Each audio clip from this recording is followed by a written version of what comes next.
नवीं कक्षा के छात्र मित्रों, आज हम 12वें दिन में यहाँ पर देखने वाले कि द्रुत गति से हमें वाचन करना है और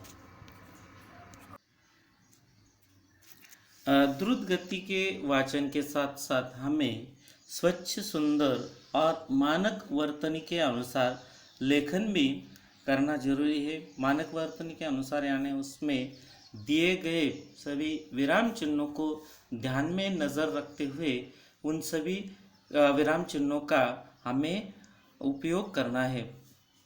तो देखते हैं इस 12वें दिन में दिए गए जो हमें विविध पढ़ाई के लिए जो कहानियाँ, कविता, एकांकिका आदि दी गई है, इसका जो आशय है, गद्यांश दिया गया है, वह हम पढ़ेंगे।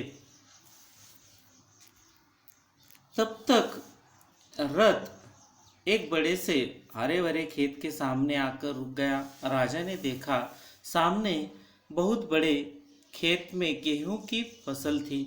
उसकी बालियां हवा में झूम रही थी, जैसे राजा को कोई खुशी भरा गीत सुना रही हो। राजा ने हैरानी से राजकुमार की ओर देखा। राजकुमार ने कहा, पिताजी, यह है वे 100 दाने जो आज लाखों लाख दानों के रूप में आपके सामने है। मैंने उन 100 दानों को बोकर इतनी अधिक फसल तैयार की है। राजा ने उसे गले लगा लिया और कहा, अब मैं निश्चिंत हो गया, तुम ही मेरे राज्य की सच्ची उत्तराधिकारी हो।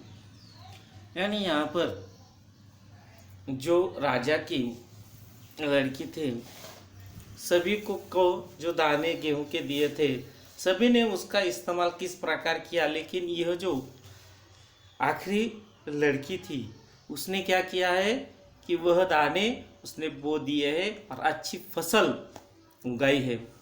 यह कहानी हम सभी जानते हैं, लेकिन इसे अच्छी द्रुत गति से, द्रुत गति यानी अच्छी गति से हमें लेखन या पाठ आशय को पढ़ना होता है।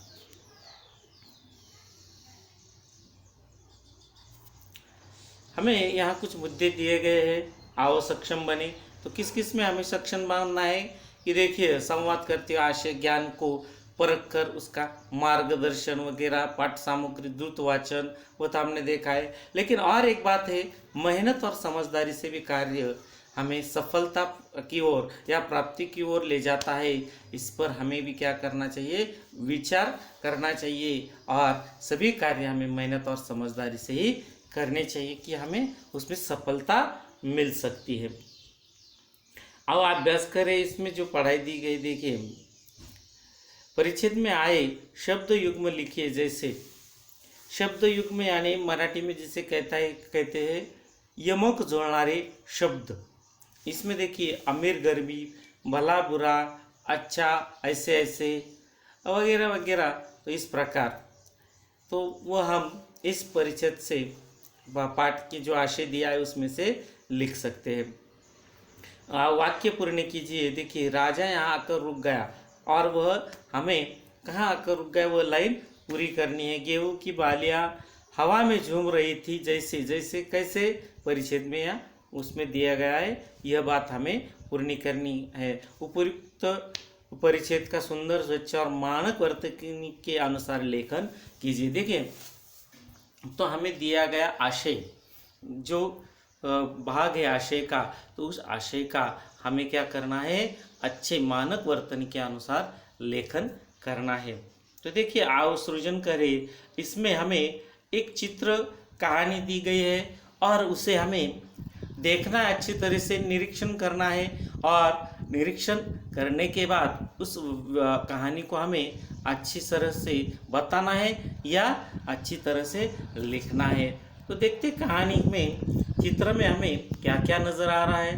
देखिए, तो चित्र में नज़र आ रहा है कि एक बच्चा स्कूल जा रहा है। आगे की समस्या हमें दिखाई देती है कि दूसरे चित्र में बाढ़ में कोई बच्चा बहता हुआ जा रहा है।